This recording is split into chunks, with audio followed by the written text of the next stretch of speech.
Hello, everyone. Welcome to the podcast, the show where we highlight the success stories of business owners and professionals. I'm your host, Andre Wright, the owner of the Wright Consult Digital Marketing. Today, we have a very special guest, Mr. Dean Fusto. Dean is a 2020 recipient of the Klingenstein Fellowship at Teachers College, Columbia University, and also the president and head of Brandon Hall School, an international boarding and day school serving students in grade 6 to 12. Dean, welcome, and how are you?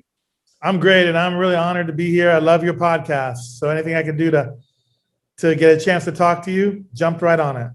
Thank you so much, Dean. And it's a pleasure to have you today. And I know that you're going to bring a lot of value to the show and talk about what you're doing in the community. So, Dean, to get things going, I want you to tell us your background and how you started in the education space.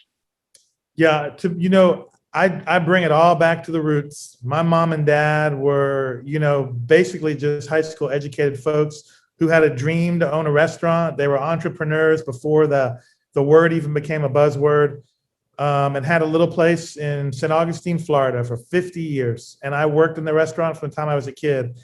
They just instilled in me, the power of relating to people, understanding people, serving people. So as I kind of moved through that world with them and watched how hard they worked, I definitely had a love for the work ethic. But I've always been someone too that cared about service and also very deeply curious.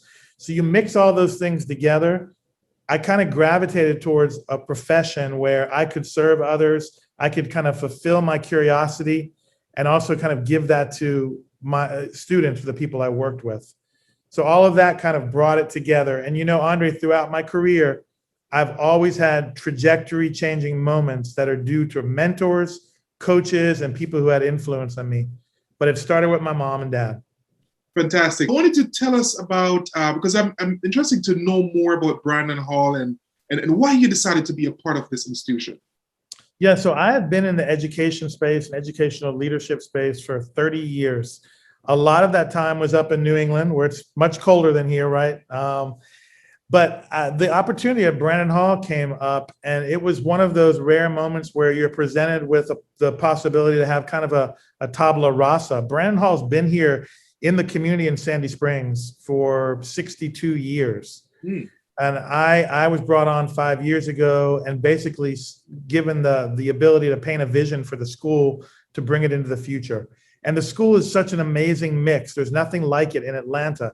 We have our day students that come from all over the city, but we also have dormitory where there are as many as 80 students who come from all over the United States and all over the world. You just don't get that mix anywhere else. Such a unique experience. So it was that combination of things, and also my love to return back south where I grew up. It was really, a no-brainer for me, and I've loved every minute of it. All the challenges and all the good, the bad, everything. So to do this for a period of time that you have been doing it, it has to be that deep passion, that deep zeal, just to work with kids, and I really applaud you for that. And and just listening to you, it's a fantastic story of how you started and why you're doing this and doing this for the kids. But I wanted to talk to us about. I know you're big on youth leadership, and I also know that you're the founder of the Center of Global Youth Leadership at the school. I wanted to dive into that a little bit more and talk to us about that. So I'm going to unpack first the concept of leadership the way I define it, because I think you can go into any bookstore or on Amazon, you're going to find thousands of books on it. But for me, it is something very, very specific around, when it comes to kids at least, helping students find their voice, helping them own their ideas and believe in them. And even if they come up against a wall or fail, giving them that resilience, that grit, and all the while knowing that they have a support net in place that is their school. And it starts with me. It starts with the relationships that I like to have with those kids. The Center for Global Youth Leadership, what I founded the second year at Brandon Hall.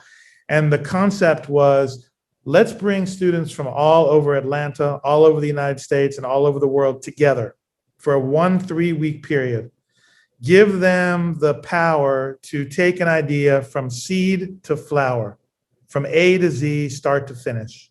That's the gist of the program. So in those 3 weeks, we have them really work on their idea, refine it. They get lots of feedback on it. And again, they have to own it. But they're also learning, there's about 30 different leadership tools that I give to them from all different sources that have impacted me as well. The program has a Shark Tank pitch midway through, and then it ends with a really large kind of a mock conference, a little bit of a TED talk that the students do. But all the while, they're not only working on their projects, but they're really working on those leadership skills, how to collaborate. Again, finding your voice, finding what you believe in, taking ownership of it, building confidence. Those are all, how could you not love that stuff, Andre? That's what keeps me going. My toughest moments are when I'm not at school. When we're on vacation, I can't stand it. I need to have students around. They're like the energy, right? But yes, they are. They are. And we're talking a little bit before about the age of social media and all the noise, with kids within this age. So how would you say you kind of get them to focus? If you could tell us about a success story of someone who came to the school and then you saw where that person just took off, and that just kept you going. Yeah, so there's a lot of examples like that, and I will give you one. But when you talked about that ability to focus, I'm going to give you one technique that I actually teach in the course. Have you heard of the Pomodoro technique? Pomodoro. No. So the Pomodoro in Italian is it's a tomato. And there's these timers that look like tomatoes. I guess they're used in kitchens, right? Okay. But the technique itself is you take a project that you're working on. It could be big or small. And you set that timer to, let's say, 15 minutes. And the devices are off. And it is teaching you how to focus and just work there, be very single-minded. That's something that we will do every single day in the program. So my hope is after 16 days in the program, that'll be something students will take with them, and they'll remember, hey, I do have an option other than just being on the phone all the time, right? I know how to do focus. We learned this. We practiced it. I know it works. So that's just one technique. In terms of of stories on kids, the most recent one, we're going to talk about the micro grant program later, but I have 3 students this year. One boy was international boarder from Vietnam. The other 2 were both local Atlanta, one girl, one boy. And they had seen on the campus kind of a desolate greenhouse that had just been, again, desolate, dead, nothing happening in it. And they applied for one of the micro grants that we give at Brandon Hall, where we will fund a student passion project. So they went through the whole protocol and procedures of applying for this grant, micro grant. They won it, and literally within 4 months, they transformed that whole greenhouse to now where it has the ability to be something that they will continue to work on throughout the school year. There's an entrepreneurial piece. They were already selling vegetables and produce out of it. And now it's on our website. You'll see it's called the Homestead. Now from that has grown a chicken coop and this whole concept of a little mini farm on our campus that will be totally student run and faculty advised. That's just one idea, one thing that's real, right? To me, I would love for every student in this school to be able to have a passion project funded, something they care about. And again, something they'll take ownership of. So there's lots more examples I can give, but that's the most current one. And that's fantastic, Dean. And by just listening to you, I can see the strategy and I can see why this will work, because obviously your school is like an environment for kids to find their why, right, to develop that passion. And I'm telling you, when they develop that passion at this age, that is something that they can propel them to their career, what they want to do in life. And Andre, for something like that, when we talk about finding your why, especially with kids, we have to make sure that when we say that happens in a school, that there's real evidence of it. So that is something very important to me, that there's evidence of it. So that story I just gave you, again, there's countless stories I could share.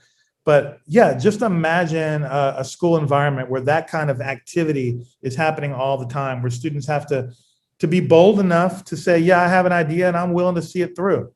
And it's going to have some kind of positive social impact, because that's the other piece of these projects. It has to have a positive impact on the school community and culture in some way. Fantastic. And what you spoke about that, I want you to talk a little bit more about the curriculum. Are you focused more on entrepreneurship, or is there a piece about with science? What's the mix? Yeah, the mix is, you'll find here a pretty mainstream U.S. education curriculum, but what makes it different is there are lots of choices for a small school. We have lots of flexibility. For example, students who want to do the AP work, right? We have our AP classes and honors classes, but we're also one of the few schools that is recognized as an IB World School. So we do have students who are also on the IB diploma track, starting in 11th grade and finishing in 12th. There's also a student support center. So there's all of those types of things in place to give students choice, lots of afternoon activity choices as well. But I think the difference piece is those other areas that I mentioned to you. Because of our size, we have the ability to have incredible connection and impact on our kids' lives, right? And to have them work on those projects that I explained to you. There's room in the curriculum for that.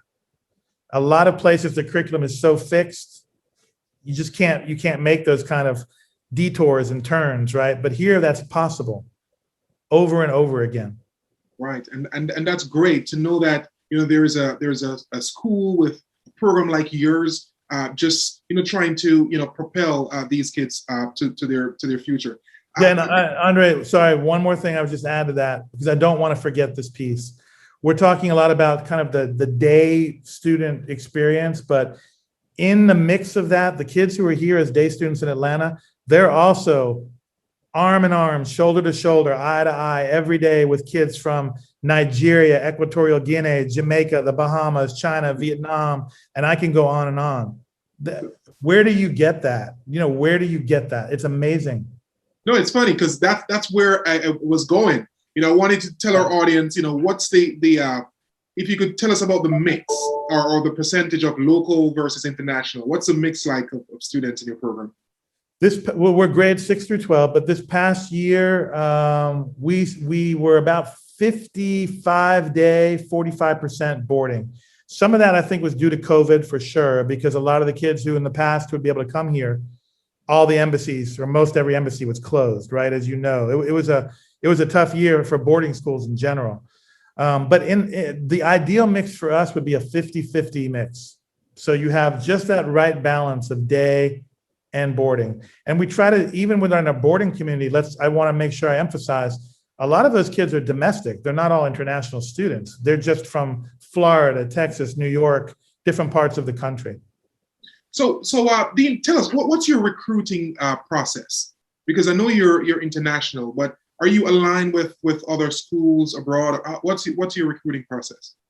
We have about 12 what I call global partnerships. Okay. So there are students, schools throughout the world where we have relationships with, either for professional development reasons or because, yes, they may send students to us. We're trying to look at also more exchanges where our students have opportunities to go there. We get that request sometimes, most recently from a school in Panama, a partner school that wanted our basketball team to go there and travel. And they reached out to our coach. So that the international piece does give us a lot more interesting opportunities that a typical school may not get, right? Right. And that's great. And Dean, by just looking at your site and reading information, you tend to think that you're mainly a boarding school, but you were corrected me earlier that you're not just a boarding school, but you have a huge it's also a day school. So I want you to dive into that and talk more about the day school aspect of the Yeah, we are literally on 24 amazing acres. You need to come here soon and see it. 24 amazing acres in Sandy Springs. We're right on the river. A lot of this campus is a wildlife preserve, so you always see the deer roaming and lots of other amazing birds and things like that. Nice. But we also have about I think it's about a dozen partnerships with local community organizations because our students are required to do service work, 5 big projects a year. So we're very involved in the community in that way as well. And then the day program is basically an 8 to 3 p.m. program with the option of our day students staying after school for all of our different sports teams. We have a robotics club and a great arts program with the Atlanta Workshop Players, who has all of their operations are on our campus. They've been in Atlanta for 40 years. So there's so many great opportunities for day kids, in addition to having that mix with our boarding students. Fantastic. And Dean, I can't believe time is moving so fast. We could go on forever. But as you know, we're in the greatest pandemic of all time, right? So what are the policies and protocols in your school? Yeah, so when the pandemic first really hit, there was uncertainty, right, in every industry. So we went through that whole moment of every day as a team checking in and saying, are we going to open in person? This is not for this year. I'm going back a year now when it first hit. We made a decision that we were going to be an in-person school. We would give families that option of having a virtual experience, but we opened our doors on August 12th. And really, I think there's a great leadership moment, because once you're able to make a definitive decision on something, you go forward with it. So we didn't have this back and forth constant tugging, should we, shouldn't we? And I think what allowed us to really prosper during COVID is our size. We didn't have much of a problem being socially distanced because we're a small school, proudly a small school to begin with. But we did all of those protocols. We had the 6 feet rule. I remember putting the arrows in the hallway, in the cafeteria, you see the partitions up so kids are distanced. We changed a lot of the things about our schedule. I think the boarding community was impacted more. They were a little bit more of a bubble because we really felt like we couldn't do a lot of the things we used to do.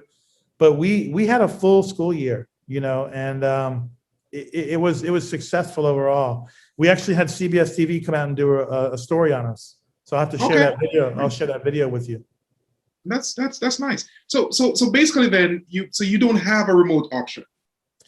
We did all of last year. This year we're opening in person, and there might be some kids who, if they really need that, if they can't get here, it typically be more for international students, right, who literally still, because of airspace closure or embassy issues, cannot get here.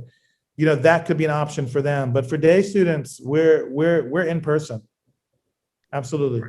And that's great. And the good thing is that seems like we're on we're moving out of the pandemic. Yes. So things are, schools are opening up back and other institutions. So again, and plus what you mentioned is really good in terms of social distancing and what you're doing in school. So it's a pretty safe environment. And we've seen the light come back a little bit, mm-hmm. and just in our summer programs, because the Center for Global Youth Leadership programs, we have 2 cohorts. Those programs are close to full, if not full already. So in COVID, we kind of discontinued those because they were in the heart of the summer last year. This year, they're back up and thriving again. So just that's evidence of light. We're seeing light at the tunnel for sure. Right.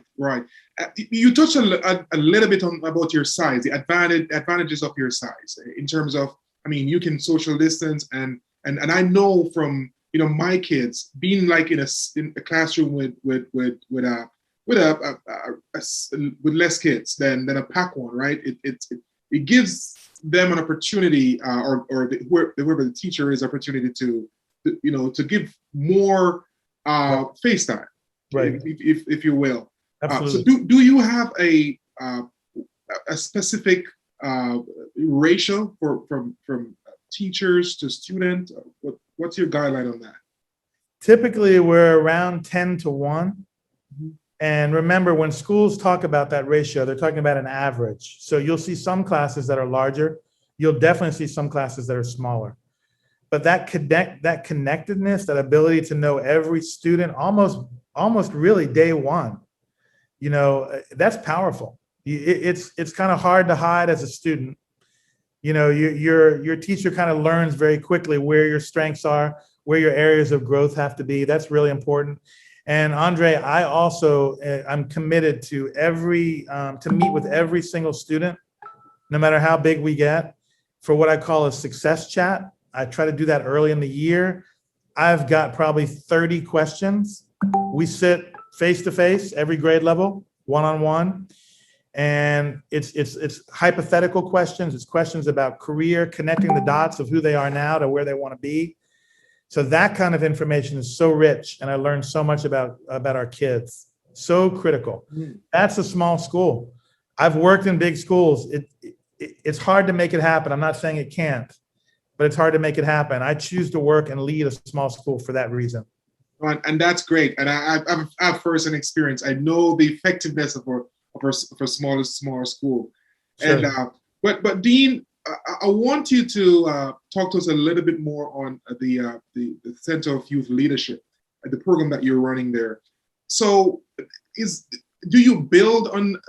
So the question is, if my child comes this summer, is there another program for her to build on next year, or is just the same curriculum every year?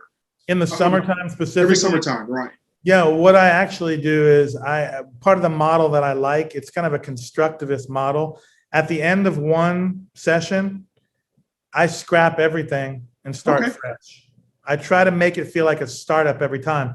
That's what makes, to be honest, exciting. And I always have different speakers. And before we went on camera, I think I was recruiting you to come and speak to the kids, right? I wanted to know, do you have some wisdom to impart? Something you would use that 30 minutes for with them. So I'm always trying to bring in different people and different kind of field trips and site visits and things like that. And then the kids themselves, they're the difference makers, because it's their projects that run this program. It's not me, it's not a curriculum, it's them. So that changes every single year.